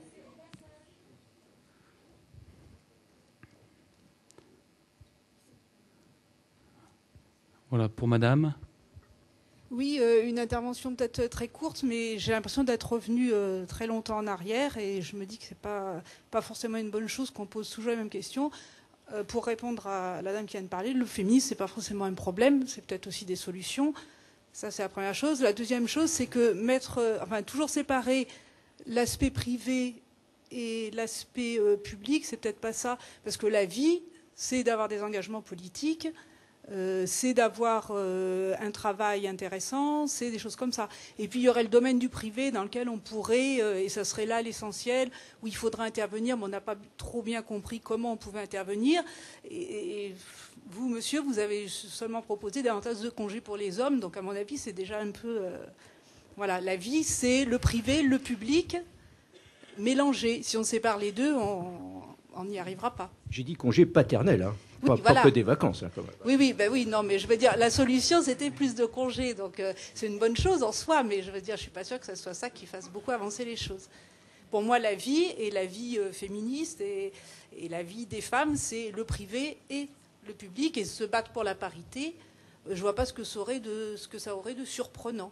Et je crois qu'on n'a pas tellement trouvé mieux, quoi, pour le moment.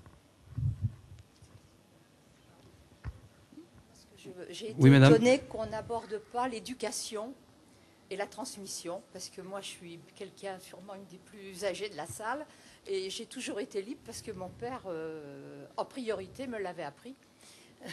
Alors, on en a parlé, hein, justement, Jean-Claude Kaufmann, Alors qu'il notamment. était né en 1899, pour tout vous dire. Alors, vous voyez que...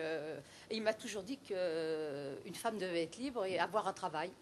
Et j'étais une fille d'ouvrier, j'ai fait des études, j'ai eu un travail.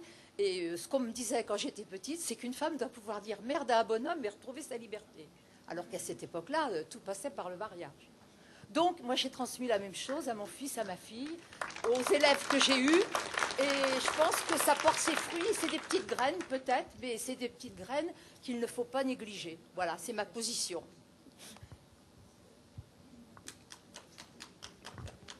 Après, on fera intervenir nos invités, bien sûr, mais peut-être encore une... Il y a une dame là-bas, à gauche. Oui, une là-haut. Et il y a un monsieur, me dit Lola. Oui, voilà, qu'on fasse pas de discrimination, hein, messieurs, surtout n'hésitez pas. Hein. On est là en force. Alors j'y vais. Non, c'est le monsieur. Oui, alors je voulais juste vous dire, oui, bien sûr, le politique, oui, bien sûr, le social, oui, on a connu des luttes, tout ça, c'est fort vrai et il faut continuer. Mais vous ne parlez pas d'autre chose. C'est le regard que porte l'homme et la société sur les femmes aujourd'hui qui est là, alors là, je veux le dire, en pleine régression, quoi. Alors, j'explique.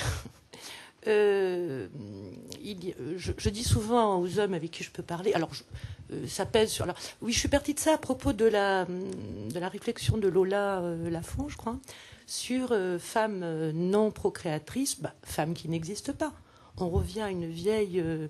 voilà, on n'est là que pour ça. Et ça, on le retrouve fortement aujourd'hui, puisque quand même, vous n'êtes pas dupe, vous le voyez tous les jours, une femme divorcée qui a dépassé, allez, je vais être gentille, 40 ans, mais parfois c'est 35. C'est une vieille femme qui a pas beaucoup d'intérêt, y compris pour l'entreprise, mais aussi pour le regard de l'homme en séduction, etc. Il y a tellement de jeunes filles disponibles et en attente de ce genre de messieurs, alors qu'on appelle des vieux beaux, hein, puisque les autres, les opposés, on les appelle les cougars, dans la caricature. Et là, on est en pleine régression, parce que je leur dis, mais vous vous souvenez, à l'époque de mes grands-parents, il n'était pas rare d'avoir un écart d'âge, par exemple, entre hommes et femmes, de 15 et 20 ans. C'était comme ça, on se soumettait, on était là pour faire des enfants, point, tu restes à la maison. Ensuite, il y a eu mes propres parents qui avaient déjà un peu évolué. Il n'y avait plus que, 10 ans maximum, dizaine d'années. Et aujourd'hui, et après, il y a eu 68, la fac. Bon, j'ai fait partie de ces gens qui ont pu la fréquenter. Ce n'était pas vrai pour toutes celles de mes amies, par exemple. On était sur les bancs ensemble, on avait la même éducation et on se mettait en couple, on se mariait à peu près au même âge. Et aujourd'hui, on voit, y compris chez nos présidents, mais pas seulement, chez les démissionnaires, je pense, ou même que vous, sans doute, eh bien, on n'est pas du tout surpris de voir que ces messieurs affichent que, bon, à la fleur de l'âge, ils peuvent se payer une gamine qui pourrait être leur gamine, d'ailleurs, au passage de 25 et 30 ans, et que les autres sont bonnes à jeter. Elles ne font plus d'enfants, elles ne sont plus valables au travail, elles ne sont plus séduisantes, et au pire, elles sont des cougars. Excusez-moi, mais je voulais le dire.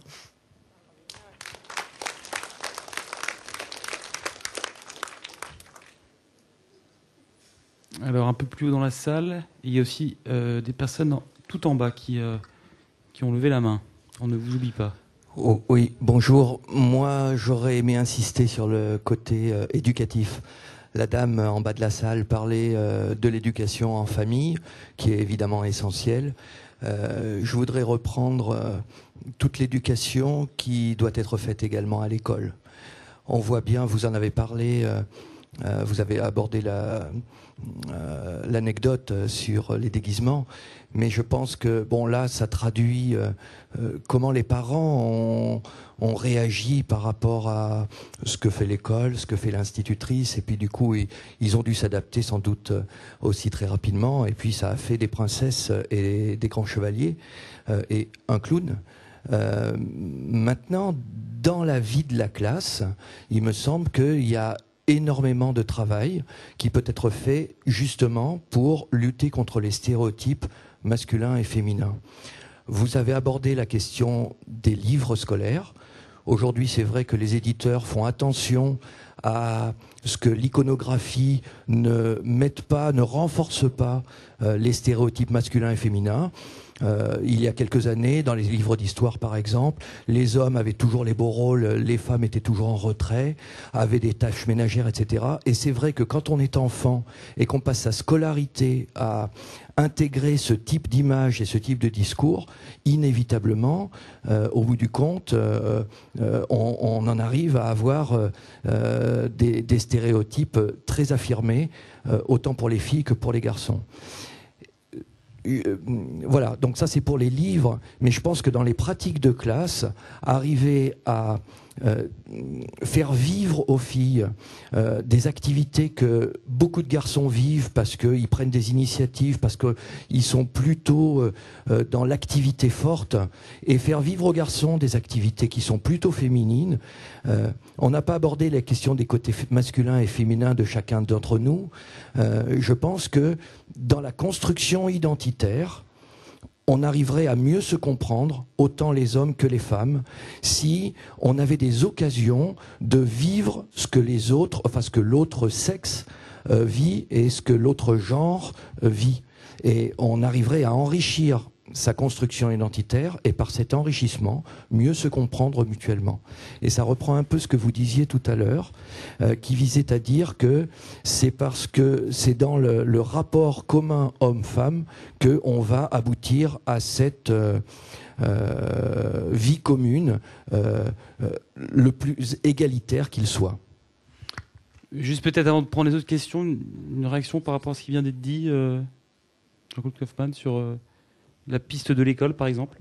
Non, mais il y a eu beaucoup de choses dans les questions. Alors, je vais pas trop réagir parce que c'était très complet, l'intervention, hein, tout à fait d'accord. À la fois, il y a effectivement une certaine évolution dans les manuels et une attention, en tout cas. Hein. C'est pas toujours simple, mais une attention pour que ça évolue un petit peu. Vous avez très bien expliqué que, par contre, dans la dynamique de la classe, c'était pas si facile que ça à mettre en pratique. Mais là, on sent quand même une évolution. Et par contre, il y avait l'autre intervention en dehors du domaine du monde de l'éducation, où c'est un petit peu surveillé, je dirais, cette question-là, dans le domaine des médias notamment, et du regard des hommes affichés par les médias, dans la fiction, dans des jeux télé, etc., par rapport aux femmes, aujourd'hui, l'évolution, elle est plutôt pas dans le bon sens. Hein.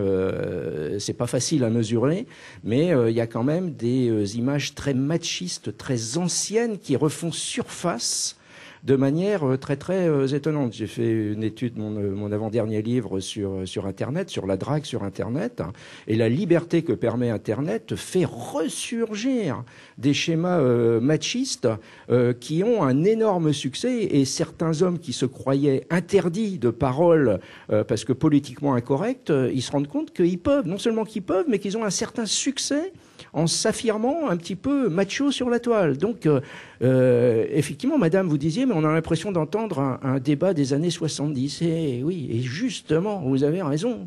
Et pourquoi ? Parce qu'on n'a pas tellement avancé, et non seulement on n'a pas avancé, mais sur certains aspects, on retourne un peu en arrière en ce moment. C'est tout à fait évident. Pas partout. Là, vous avez très bien témoigné sur l'évolution au niveau des manuels scolaires. Mais comme le disait Clémentine, il y a toute une série de facteurs très très différents. C'est pour ça que sans doute que notre débat va décevoir. Il y a eu un certain nombre d'interventions pour dire « mais vous n'avez pas parlé de… » Oui, effectivement. Mais c'est normal, parce qu'il y a 1000 facteurs qu'il faudrait inventorier, sur lesquels il faudrait débattre. Et les 1000 facteurs, tous très très différents, dans des contextes différents, par contre, ils travaillent tous dans le même sens. C'est réinstaller les vieux stéréotypes et un système d'inégalité. Alors Lola Lafont, vous voulez aussi réagir par rapport à l'intervention de madame ?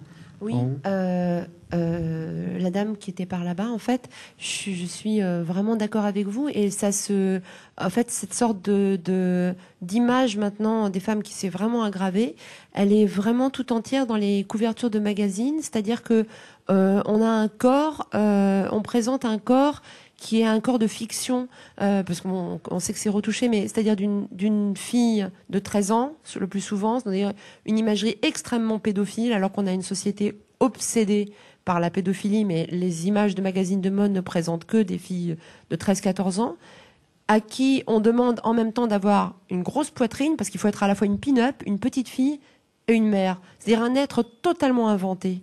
C'est-à-dire que maintenant, je pense que moi, je suis terrorisée pour les petites filles. Je me dis, qu'est-ce que c'est d'être une enfant de 8 ans, 10 ans, et de voir sa propre image démultipliée, à poil, pour une bagnole, pour un yaourt, n'importe quoi, et de voir ce corps qui n'existe pas, avec cette taille comme ça, ces jambes énormes. Moi, je trouve ça terrorisant de grandir en se voyant caricaturé. Voilà. Alors, d'autres questions ? C'est moi qui ai le micro. Oui, voilà, madame. Dans les nombreux facteurs dont parle monsieur Kaufmann, moi je voudrais revenir sur le monde du travail, parce que le monde du travail est assez représentatif de ce qui se passe dans la société, parce qu'on va retrouver dans le monde du travail, notamment dans le monde de l'entreprise, à la fois donc des femmes qui, en effet, à l'embauche, c'est pas un souci à l'embauche. Les femmes, il y en a beaucoup, il y en a même beaucoup plus que les hommes, parce qu'à l'embauche, c'est les premiers emplois qui sont faiblement rémunérés. Et donc il y a même un problème d'inversement de la courbe, puisque dès qu'on rentre, en fait, il y a beaucoup trop de femmes par rapport aux hommes. C'est après que le problème se pose, lorsqu'il y a des responsabilités, des prises de responsabilité, qu'on trouve le fameux plafond de verre. Et dans l'entreprise, dans le monde du travail, qui est le nerf de la guerre par rapport à l'autonomie, les liens sociaux d'abord que ça procure, et ensuite l'autonomie financière, donc la liberté du choix. Et par rapport à ça, vous allez retrouver dans le monde du travail les femmes qui ont des enfants et celles qui n'ont pas d'enfants. Les femmes qui ont des enfants, celles qui n'ont pas d'enfants, quand vous rentrez, on attend que vous les ayez. C'est-à-dire qu'à tout moment de votre évolution, vous avez donc entre 25 et 35 l'épée de Damoclès de non, pas tout de suite parce qu'elle va avoir des enfants. Et puis quand vous passez la barre des 35 et vous êtes du 35 à 45, c'est plutôt bizarre, elle n'en a pas eu. Donc vous êtes toujours de toute façon en porte-à-faux pour une femme si vous avez des enfants, si vous allez en avoir ou si vous n'en avez pas eu, donc d'être stigmatisé, comme vous l'avez dit tout à l'heure. Donc c'est pour ça que par rapport à ce que vous disiez, Monsieur Kaufmann, pour vivre dans le monde de l'entreprise, pas mal, hein, je ne fais pas partie des personnes qui vivent mal dans le monde de l'entreprise, mais je ne fais que constater, c'est qu'en fait, il faut faire des incitations, mais davantage que des incitations. Parce que si on attend, dans le monde de l'entreprise notamment, et c'est très très représentatif de ce qui se passe dans la société, on attend que les hommes mettre de leur plein gré qui, quand on les côtoie, quand on discute, sont tout à fait d'avis d'égalité, mais dans les faits, non. Donc, pour des postes à responsabilité, vous avez donc une rivalité du coup qui se met homme-femme, et dans le choix homme-femme, évidemment, c'est la priorité à l'homme par rapport à toutes les supposés qu'on peut avoir sur une femme qui évolue. Donc, le monde du travail, il est vraiment prépondérant sur les choix qui sont à faire et sur les incitations qui sont à faire. Il y a des choses à faire là-dessus qui ne sont pas forcément de la réglementation ou des lois avec tous les effets pervers que ça peut avoir, mais au contraire, ça peut avoir des effets très vertueux, que des incitations qui pourraient être très positives pour l'entreprise, que de montrer en effet qu'on évolue vers, non pas la féminisation, simplement l'égalité. À compétences égales, on choisit la bonne personne, ni la femme ni l'homme, la bonne personne. Voilà ce que je voulais dire. Alors, c'est une question devant. Ah. Il y a une dame aussi qui attend depuis longtemps devant. On viendra après vers vous, madame. Donc je voulais parler parce que en fait, j'ai 20 ans et donc je fais partie de cette nouvelle génération dont vous parlez qui apparemment possède tous les facteurs aggravants. Vu que j'ai été élevée aux poupées Barbie et que j'ai été déguisée en princesse moi-même. Pourtant, ça ne m'a pas empêché de, je pense, réfléchir par moi-même. Et même si le premier métier que j'ai voulu faire, c'est princesse, aujourd'hui, ça a évolué, c'est journaliste, donc c'est autre chose. Et je voulais juste dire que, contrairement à tout ce que vous dites, qui apparemment est une situation grave pour les femmes, j'ai pas du tout l'impression d'être oppressée par les hommes de mon âge ou d'être en confrontation avec eux ou de pas être égale à eux. Et enfin, avec mes camarades, on trouve que c'est un débat qui nous concerne plus, enfin pas plus, mais bien sûr que oui, je suis heureuse qu'il y ait eu le féminisme, je suis heureuse de pouvoir, d'avoir la contraception, d'avoir l'avortement, d'avoir le droit de vote grâce au combat féministe, mais je trouve pas que la nouvelle génération soit une génération de machos ou, enfin voilà, où les hommes sont totalement dominants des femmes, et enfin, je voulais dire que voilà, Ouais. Merci de votre témoignage. Je m'excuse, vous pouvez redonner votre âge ? 20 ans. Merveilleux comme âge. Merci. Clémentine, et vous ? Non, mais j'adore, parce que moi, quand j'avais 20 ans, je croyais ça, je disais ça aussi. Ah oui, non, mais c'est pas du tout pour faire ma vieille conne, hein. C'est absolument pas le sujet. Peut-être le suis-je par ailleurs, mais ce que je veux dire, c'est que on nous a appris à l'école qu'il y avait cette égalité, et je crois que quand on est au collège, au lycée, on vit, pour une bonne part, beaucoup de femmes vivent dans cette idée qu'il y a l'égalité. Et souvent, on fait l'apprentissage de la domination masculine plus tardivement. Alors, ça dépend des vies, hein. Quand on est violé à 16 ans, voilà, on est violé à 16 ans, et quand on se rend compte de ce qui nous est arrivé, on en fait une expérience dure. Mais il y a des étapes dans la vie et des moments où on voit plus ou moins les choses. Et je crois que ça dépend de l'expérience qu'on en a individuellement. Mais ce que vous dites, c'est le sentiment de liberté, il est important parce que c'est aussi un préalable parfois à la liberté, de penser que le champ des possibles est totalement ouvert. C'est pas si mauvais pour y parvenir d'une certaine manière. Et en même temps, ne pas connaître les rouages de la domination masculine, ça peut amener à des déconvenues qui sont des déconvenues importantes. Oui, et le poids de la superstructure... Ah, pardon, excuse-moi. Oui, allez-y. Non, je voudrais lui répondre parce que quel est ce sentiment est une chose, mais il y a malheureusement la réalité des faits. Ce qu'on a dit sur le pourcentage des tâches domestiques et parentales, le jour où vous serez en couple, je vous souhaite d'être dans un couple égalitaire, mais c'est très rare. Quand vous serez journaliste, vous verrez dans le monde du travail les discriminations qui existent. Vous en ferez les preuves très concrètement. Mais Clémentine, sur tout un tas de choses qui peuvent donner ce sentiment, malheureusement, il y a le poids de la réalité de ces inégalités dans l'emploi. Les 27% d'écart de salaire entre les hommes et les femmes, c'est pas une histoire de sentiment. Est-ce qu'on a le sentiment ou pas? C'est une réalité sonnante et trébuchante.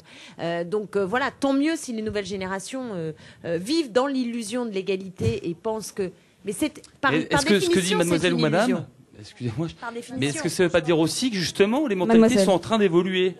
et que elle et ses camarades sont peut-être ont peut-être là où je mets le bémol, alors si je fais rire, là où je mets le bémol, c'est qu'on a un peu moins de 20 ans d'écart, mais mettons 20 ans d'écart, et moi, il y a 20 ans, j'avais ce même sentiment. Et les gens de ma génération, c'est ça juste que je veux dire. Sans doute que ça avance, et heureusement que pour ceux qui ont 20 ans, c'est mieux. Et d'ailleurs, sur les tâches domestiques et parentales, on sait que pour les plus jeunes, c'est mieux que pour les plus anciens. Le problème, c'est que ça avance doucement, et que ce sentiment à 20 ans, qu'il y a l'égalité entre les hommes et les femmes, moi, je l'ai ressenti, donc je le comprends, je disais la même chose et je ne comprenais même pas le combat féministe, je voyais pas le sujet. Moi, quand j'avais 20 ans, je comprenais même pas de quoi ça me parlait. J'en ai fait l'expérience parce que j'ai été violée. Si j'avais pas été victime de viol, peut-être encore aujourd'hui, je verrais pas totalement le problème. Peut-être que je serais passée à côté. Ça m'a amené à prendre conscience de ça. J'avais 22 ans, donc c'est 2 ans après. Mais ce que je veux juste dire, c'est qu'à partir du moment où j'ai regardé, j'ai pris conscience d'un certain nombre de choses que je ne voyais pas. Et je pense que quand on est féministe, il y a une phase qui est difficile, c'est que reconnaître qu'on peut être victime réelle ou potentielle, même seulement potentielle, c'est pas une partie de plaisir. Et donc moi, je comprends les jeunes femmes qui disent, moi, j'ai pas envie de voir ce monde-là, et je préfère me dire qu'il y a de l'égalité. Parce qu'honnêtement, on vit mieux aussi sans se voir soi-même comme une victime potentielle, réelle ou potentielle. Donc c'est quelque chose qui met à cœur aussi le problème du sujet et de sa représentation à lui-même comme sujet. Et donc moi, je suis contente aussi qu'elle se dise, et comme moi je me le suis dise, tout le champ des possibles est ouvert et je serai l'égale de l'homme, des hommes, et je serai à égalité parce que c'est un postulat aussi dans la vie. Et c'est peut-être une manière de mieux s'en démerder aussi. Vous voulez répondre ?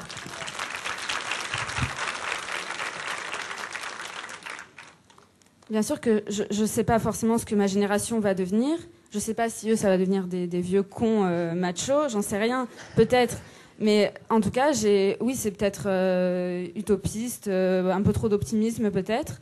Mais quand je les vois, quand je vois tous les jeunes de ma génération avec qui j'ai été en cours, là je suis en études supérieures, donc c'est plus des illusions de collégienne.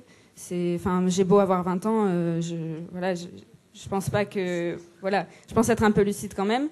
Je les vois bien et je vois que j'ai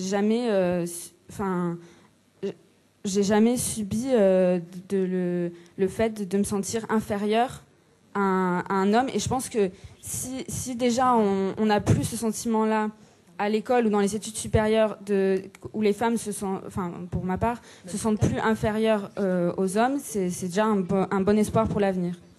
Voilà. Alors on fait réagir nos invités, peut-être Lola Lafont juste un mot, en fait. Jean-Claude Kaufmann. Moi, j'ai envie de vous répondre un petit peu aussi, malheureusement, un peu la même chose que Clémentine. Et en fait, je vous comprends complètement parce que moi-même, j'ai eu des Barbies et j'ai été déguisée en princesse. Et j'ai été élevée par plutôt des parents plutôt féministes et je voyais même pas de quoi ils me parlaient. Et je dirais que je pensais exactement comme vous et que même je le pense encore. Et que malheureusement, puisque j'en ai pas fait trop de mystère, moi, à 25 ans, j'étais victime d'un viol aussi et que c'était mon copain. Et que c'était quelqu'un qui avait fait des études supérieures et que c'est pas toujours, la vie, elle est pas toujours, j'ai fait des études supérieures, donc tout va bien, et puis tout le monde est nickel. Et même, c'était même pas marqué sur son front. Et je pense qu'on est nombreuses dans ce cas-là. Et c'est pas pour partager le monde entre, il n'y a pas d'égalité, machin, où tout va bien, il y a une égalité. C'est juste qu'à un moment donné, vous pouvez pas voir que votre cas personnel, parce que ça, je trouve ça trop petit par rapport aux autres. Enfin, je veux dire, c'est juste pas possible. Et puis, malheureusement, comme dit Clémentine, c'est pas vrai. Mais ça veut pas dire qu'on doit pas rester optimiste. Moi, je pense vraiment pas que les femmes sont des victimes. Je pense même que les femmes sont tellement courageuses que c'en est handicapant, qu'elles supportent vachement trop de trucs et qu'elles ont trop de courage. C'est ça le problème. Mais alors c'est quand même très intéressant ce qui est en train d'être dit. Est-ce que tout de même on peut pas aussi se dire, peut-être de manière un peu naïve, mais tout de même que justement les mentalités sont en train quand même d'évoluer avec les nouvelles générations de garçons? Alors vous m'embêtez avec votre question parce que je voulais vous remercier d'abord de votre témoignage, de votre opinion manifestée à 2 reprises, parce que vous permettez de dynamiser le débat, c'est extraordinaire. Et puis non, vos camarades ne deviendront pas des vieux cons machos, non, certainement pas. C'est pas ça qui se passe aujourd'hui. Des fois il y a des histoires effectivement dramatiques de viol et autres, ou de viol conjugal, mais c'est pas forcément comme ça que ça se passe. beaucoup d'hommes peuvent être des hommes aujourd'hui très, très, très sympas, extraordinaires dans le couple. Ils rentrent même dans un rôle nouveau, ils lâchent l'ancienne autorité dans la famille. Ils gardent un pouvoir personnel. C'est eux qui vont tenir la télécommande de la télé. Pouvoir personnel pour le petit confort perso. Mais ils vont lâcher l'autorité. C'est plutôt les femmes qui vont prendre ça en main parce qu'ils vont être, eux, les idéologues les porteurs d'une petite philosophie du bien-être immédiat, quoi. On est dans la famille, c'est sympa, on essaie d'être cool, de rigoler. Donc c'est plutôt une atmosphère sympa qu'il y a dans les couples et dans les familles aujourd'hui qui se développe. Mais c'est dans le cadre de cette atmosphère que, alors là c'est abominable, on essaie de vous expliquer, de vous décrire le scénario de la catastrophe annoncée. Donc c'est un petit peu dur.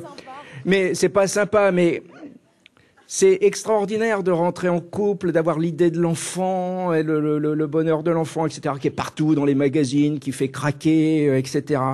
Mais à chaque étape où ça se met en place, cette densité, surtout que dès que l'enfant arrive, dès que le bébé arrive, là, du jour au lendemain, là, on est pris par une avalanche de choses à faire, et là, c'est la moyenne. Ça sera peut-être pas votre cas, on le souhaite, mais la moyenne, elle est écrasante. C'est-à-dire, c'est les femmes aujourd'hui, et là j'arrive à votre question et je m'arrête, qui vont avoir tout sur les épaules et le travail. Et c'est là qu'on retrouve le plafond de verre. Blocage sur le travail, mais aussi le plafond de verre arrive parce que la femme, elle peut pas être au four et au moulin. Elle est au boulot, mais il faut qu'elle pense aux gosses.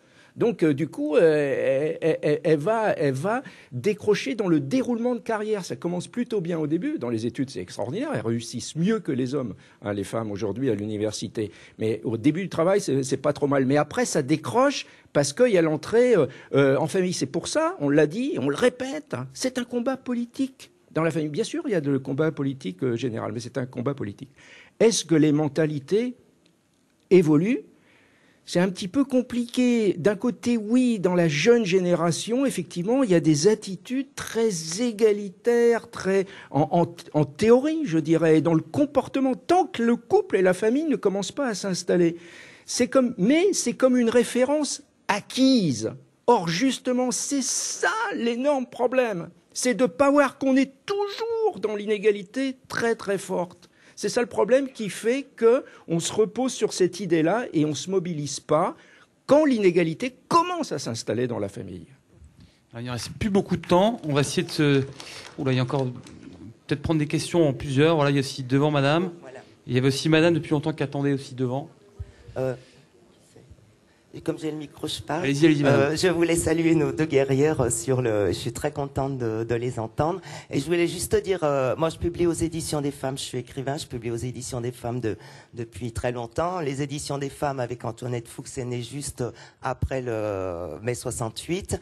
Et je voulais juste ajouter une petite chose, c'est qu'en fait, je me souviens de choses qui avaient été dites, en particulier sur le fait de porter des enfants, où en fait il y avait quand même si on veut regarder un peu l'histoire du féminisme, en particulier, il était dit que le travail des femmes au niveau de toute l'espèce humaine, on devait le reconnaître, et c'est notamment le fait de porter des enfants, sans en faire une obligation ou un passage obligé. Moi, j'ai jamais eu envie d'avoir d'enfants, et c'est vrai que ça nous pose plein de problèmes quand on n'a pas envie. Ça correspond pas à notre imaginaire, et c'est un droit. Et puis juste l'autre petite chose que je voulais dire, c'est que c'est vraiment, moi il me semble que le combat féministe, il reste vraiment une grande urgence. Et moi je reste complètement, je trouve que ce que dit Virginia Woolf dans 3 Guinées, ça me semble totalement encore d'actualité. Le sexisme, c'est comme le nazisme. Et qu'en fait, il est tout, et ce sexisme, il est autour de nous, partout, en tout. Il germe partout. Il suffit d'ouvrir les yeux. Et donc, moi, je suis très, j'ai l'espoir que grâce à des générations nouvelles, le féminisme y renaisse, il se transforme, et que le mouvement des femmes reprenne vraiment vie et donne à tous justement une vie plus totale et plus de liberté. Et que les jeunes femmes à 20 ans, elles puissent vivre dans cette vastitude qu'elles sentent, et qu'elles puissent continuer à vivre là-dedans. Merci madame. Au même rang, je crois qu'il y avait aussi madame une question là. Oui, mais depuis tout à l'heure elle attend aussi madame. Alors donc monsieur qui. C'est moi qui ai le micro peut-être. Je sais pas. Oui bonjour. Je ne sais pas si on m'entend très bien. Ah voilà à gauche par là. D'abord pour m'adresser, je voulais remercier tous les intervenants pour la qualité de leur intervention et en particulier monsieur Kaufmann. Moi je suis enseignant en sciences économiques et sociales et j'ai beaucoup apprécié l'apport qu'il a pu faire pour les sciences sociales en général et dans le domaine de la famille en particulier. Il montre qu'on peut à la fois dans notre société avoir une curiosité sur les choses de la nature. On a des prix Nobel récemment qui ont été attribués en physique, en médecine, etc. Mais également sur la société elle-même. Et que cette réflexion méthodique sur notre société, elle est très féconde déjà, parce qu'elle nous permet de progresser. Et en l'occurrence, il me semble que l'observation, par exemple, des statistiques permet de répondre à la jeune fille qui avait tout à l'heure de manière un peu plus argumentée et d'aller au-delà des impressions qu'on pourrait avoir pour dégager justement des règles en disant voilà, on pourrait avoir des impressions parce que chacun on est dans un environnement, dans un univers, mais on a besoin d'avoir une connaissance un peu plus générale de ce qui se passe autour de nous pour voir notamment si les choses évoluent favorablement ou défavorablement. Et à ce titre-là, donc toujours en tant qu'enseignant en sciences économiques et sociales, je voudrais avoir l'avis de Monsieur Kaufmann sur le fait que la question de la famille qui était jusqu'à l'année dernière dans les programmes de classe de seconde a disparu. Moi, il me semble que pour aborder ces questions, c'était un moyen assez efficace. Ce moyen, nous ne l'avons plus aujourd'hui. Qu'est-ce que vous en pensez ? Je serai très bref. Merci pour toutes les choses agréables à entendre que vous dites. Oui, hélas, mais il n'y a pas que la question de la famille qui disparaît dans les classes d'économie. Il y avait ces sections très étranges où l'économie était associée aux questions sociologiques et aux questions sociales. Donc c'était très intéressant. Un peu difficile pour les enseignants parce que c'est deux points de vue un petit peu contraires, difficiles à articuler. Et puis les dernières décisions du gouvernement sabrent dans les questions sur les questions sociales et font la part belle uniquement à l'économie dans ces programmes. Et il y a toute une série de questions de société tout à fait essentielles, notamment la famille, mais d'autres également qui se trouvent à la portion congrue. Et c'est une question effectivement très très importante. On avait une petite fenêtre de questionnement critique dans le cadre des dernières classes du lycée qui existait encore et qui est en train de diminuer, d'être refermée actuellement. Alors on va prendre encore 2 ou 3 questions, madame. Oui. Alors, tout à l'heure, madame a parlé du problème du madame ou mademoiselle. Bon, c'est vrai, on va dire, c'est un détail. Non, pour aller un petit peu plus loin que le madame ou mademoiselle, ce qui m'interpelle, moi, c'est que je ne comprends pas pourquoi les femmes acceptent encore de porter le nom de leur mari. Et parce que c'est quand même important, non ? Symboliquement, je trouve ça important. Que les femmes et des jeunes femmes, alors que légalement, si on se réfère aux lois, on ne change pas de nom. On ne change pas de nom. En se mariant, alors qu'il y a plein de femmes qui sont persuadées de ça.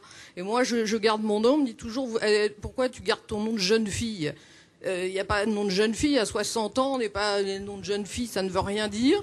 Et voilà. Enfin, c'est quelque chose de symbolique. Ça n'a peut-être pas une très grande portée pour certains, mais moi je pense que c'est quand même important parce qu'on on devient cheptélisé, chosifié par le mari qu'on appelle en plus le chef de famille. Voilà. Merci madame. Ouais, juste, on disait tout à l'heure, il y a 1000 facteurs différents qui s'agrègent entre eux et tous dans le même sens. Vous en donnez une illustration parfaite, quoi. Hein, c'en est un parmi beaucoup d'autres, mais qui apparaît comme ça, comme une petite chose. Non, ça s'accroche à plein d'autres et c'est très important. Ouh là là. Alors, on va prendre encore la question de madame et puis au fond, on finira au fond, hein, parce que malheureusement le temps presse et il y a des impératifs pour nous inviter. Voilà. Et Monsieur Kaufmann doit nous laisser impérativement. Voilà. Merci Monsieur Kaufmann, on peut déjà l'applaudir. Ah oui. À bientôt à Montsartou. Oui. Allez-y madame. Pour Monsieur Kaufmann, tant qu'il peut entendre, je voulais le remercier d'avoir mis le point sur ce que nous avons à développer, nous les femmes de notre côté masculin et les hommes de leur côté féminin. Ça, j'ai beaucoup apprécié cette notation. Mais la question que je voulais vous poser, on n'a absolument pas parlé des femmes monoparentales. Les femmes, il n'y a plus l'homme là. J'ai travaillé de nombreuses années chez un gynécologue, j'ai reçu beaucoup de confidences. Et le nombre de femmes voulant avoir un enfant, mais pas de mari, je vous assure, il est très important. Et ça n'a pas été noté. Peut-être que ça ne rentre pas dans votre... Mais il me semble que ça a sa place. Alors, justement, Clémentine Autain en a tout de même parlé tout à l'heure, mais on va peut-être la faire agir en attendant d'abord les dernières interventions au fond. Et ensuite, on devra libérer la salle, malheureusement. Je voulais juste te dire que le sexisme, c'est pas juste ce que disait la jeune fille qui est partie, c'est dommage, qui voit probablement l'oppression comme elle dit, je me sens pas inférieure aux hommes. Excusez-nous, oui, vous êtes, voilà, Je suis là. D'accord.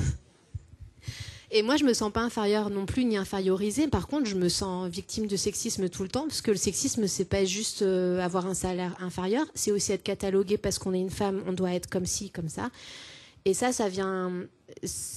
La jeune fille voyait probablement pas l'oppression. Je pense ce qu'elle vivait elle comme un choix. Elle comprenait pas que c'était en fait le résultat d'un lavage de cerveau quotidien où il faut correspondre à certains critères. Et dès qu'on correspond pas à ces critères, qu'on veut pas avoir d'enfants ou je sais pas, il y en a beaucoup. On correspond pas à un schéma. Moi, je suis enceinte. Je remarque que systématiquement, tu vas élever ta fille comme ça. Elle va faire de la danse, elle va machin. Enfin, c'est complètement aberrant. Elle est même pas née. Elle a déjà une façon de vivre particulière. Et je voulais juste te dire, je trouve ça important de dire que la révolution des femmes, le printemps des femmes, il viendra des femmes, parce que je pense pas que les hommes, moi, ceux de ma génération, je les vois pas trop. Je pense qu'ils se laissent plus ou moins faire, mais par contre, je vois beaucoup de femmes qui font de leur propre chef, et même avec envie. Elles font 80% des tâches ménagères. Elles restent systématiquement avec leur enfant plutôt que le mari. Elles le laissent même pas faire. Je dis pas c'est pas vraiment un plaisir, c'est juste que pour elles c'est comme ça, et pour elles c'est comme ça aussi de mettre des talons hauts même si ça fait mal, de mettre, elles se rendent pas compte, et en plus elles le font systématiquement, et quand on leur dit, elles disent mais c'est comme ça, on est des femmes. Et je le remarque chez des femmes de plein de générations différentes, de plein de classes sociales différentes, et je pense qu'il faut que elles se rendent compte elles-mêmes qu'elles peuvent changer les choses et qu'il n'y a que d'elles que ça viendra. Voilà. Merci madame. Allez, on prend encore 2 interventions. Il y avait des personnes derrière vous qui souhaitaient parler. Voilà, il y a une dame qui lève les bras désespérément. Bon, excusez-moi de vous avoir court-circuité, madame. Je vous passe tout de suite le micro. Je vais faire court. Je me retrouve un petit peu dans tout ce qui a été dit, notamment par Clémentine Autain. Clémentine Autain concernant le clown. Et concernant aussi la petite partie radicale du féminisme de l'époque. Donc, effectivement, je vais pas faire un coming out, mais j'ai un petit peu exclu l'homme de ma vie. Ce n'est pas pour cela que je prends le micro, c'est pour vous préciser que, malgré tout, je suis issue d'une famille de 6 enfants, et je confirmerai la question par laquelle je voulais commencer à la fin. Donc, je suis issue d'une famille de 6 enfants, où il y avait 4 garçons, 2 filles. Et ma question est, est-ce que ce n'est pas la maman qui porte cette responsabilité du débat que l'on a eu aujourd'hui? Donc, je fais partie d'une famille de 6 enfants, 4 garçons, 2 filles. Maman nous laissait le choix des jouets. Elle disait à mes frères, tu peux prêter tes jouets à ta fille, à ta sœur. Elle nous disait à nous, les 2 filles, tu peux prêter tes jouets à tes frères. Donc il n'y avait pas de différence sexiste, déjà, en commençant par là. Quant à la sensibilité, maman nous disait, tu sais, ton frère peut tout à fait pleurer en regardant un coucher de soleil. Donc elle apprenait à mes frères, aux garçons, la sensibilité. Donc je porte la question, est-ce que la maman ne porte pas la responsabilité, justement, de la différence, et là, c'est pour, justement, rendre hommage aux hommes. Ce n'est peut-être pas complètement de leur faute si, au fur et à mesure des temps, je veux dire, ils sont devenus ce que l'on pense qu'ils sont, et soi-disant l'oppresseur. Pour moi, ce n'est pas un oppresseur, même si je l'ai exclu de ma vie. Hein. Je n'ai pas été violée, c'est un choix tout à fait personnel. Donc, voilà. Pourquoi l'homme en est où il en est? Est-ce que on lui a pas retiré tout simplement par stéréotype permanent. Tu es un homme, ne pleure pas.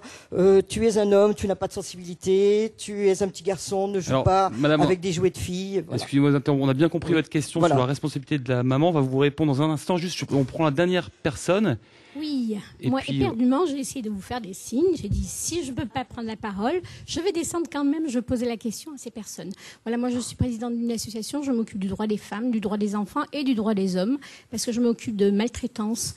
Donc on a énormément de femmes maltraitées et on a des hommes qui ont accepté ce côté féminin, donc de se laisser humilier, abuser, et ils viennent volontiers vers nous. Donc moi je travaille surtout sur les commissariats, les écoles. Et je voulais répondre à cette jeune femme qui était là, étudiante, et bon, elle est partie, c'est pas grave. Mais donc, je parlais dans le féminisme. Je me bats depuis des années pour que ces femmes puissent avoir le droit à la parole dans les commissariats, dans les tribunaux, et de faire entendre leurs paroles. Dans les cadres du harcèlement dans le travail, j'ai énormément de femmes, puisqu'on ne faisait pas le harcèlement, mais elles sont venues vers nous, énormément de femmes. L'affaire Strauss-Kahn, c'est pas que Strauss-Kahn, il y a beaucoup d'hommes qui sont harceleurs, de femmes aussi, dans le cadre du travail, et des gens qui sont humiliés, bafoués, et ces gens-là démissionnent parce qu'ils n'en peuvent plus ou se suicident. Donc je voudrais poser cette question, et je vous remercie, mesdames, d'avoir parlé des viols et des abus. C'est quoi votre question, madame? Je voulais simplement demander à ces dames, donc dans ce qu'elles font dans ce travail-là et dans si vous voulez, leur expérience professionnelle personnelle, qu'elles puissent donner ce message de courage aux femmes qui sont abusées, de pouvoir donner leur parole et comment vous dire, avoir le courage de donner cette parole et de sortir de ce rôle de victime. Alors, on va terminer sur ça. Peut-être, à la fin, vous vouliez répondre sur... là, on n'est plus sur le message, mais j'ai le sentiment qu'on a peut-être compris le message que vous faites passer, mais aussi sur la question de la responsabilité de la mère. Et puis sur la responsabilité de la mère, je suis d'accord, mais c'est un petit peu à la fois c'est vrai puis c'est terrible parce que finalement ça en revient toujours aux femmes, c'est-à-dire que c'est à la fois toujours de leur faute parce que souvent quand on voit un homme un petit peu mal élevé, on dit que sa mère, c'est certainement sa mère qui l'a mal élevé. Donc moi je trouve que ça déresponsabilise un peu les hommes. Mais enfin voilà, c'est tout. Et sur madame, ce que vous venez de dire, j'ai pas compris. Est-ce que c'est une question C'était plutôt un message. Est-ce que c'est un message Enfin, évidemment, C'était une question pour moi. C'était que vous deux, toutes les deux, puissiez donner cette réponse, ce message à toutes ces femmes qui sont abusées dans le travail ou dans leur vie familiale, de continuer ce combat et de leur dire, vous pouvez libérer votre parole et je voulais savoir votre réponse. Ah ben évidemment, enfin, je pense qu'on en a parlé juste avant, évidemment que je pense que il faut sortir du silence. Le silence, c'est la mort, quoi. Donc, il faut briser l'isolement. Oui, il n'y a pas beaucoup de lieux où on peut malheureusement entendre les femmes victimes de violences. Voilà, merci beaucoup. Ça a été long, on avait beaucoup de questions. Merci en tout cas pour vos questions. Merci de nous inviter. Clémentine Autain a dû partir très rapidement pour prendre son vol. Je vous invite à surtout descendre par le bas. Il y a les tables de presse qui vous attendent. Si vous voulez continuer la réflexion, il y a les livres des auteurs qui vous attendent. Merci à Lola Lafont et merci à vous.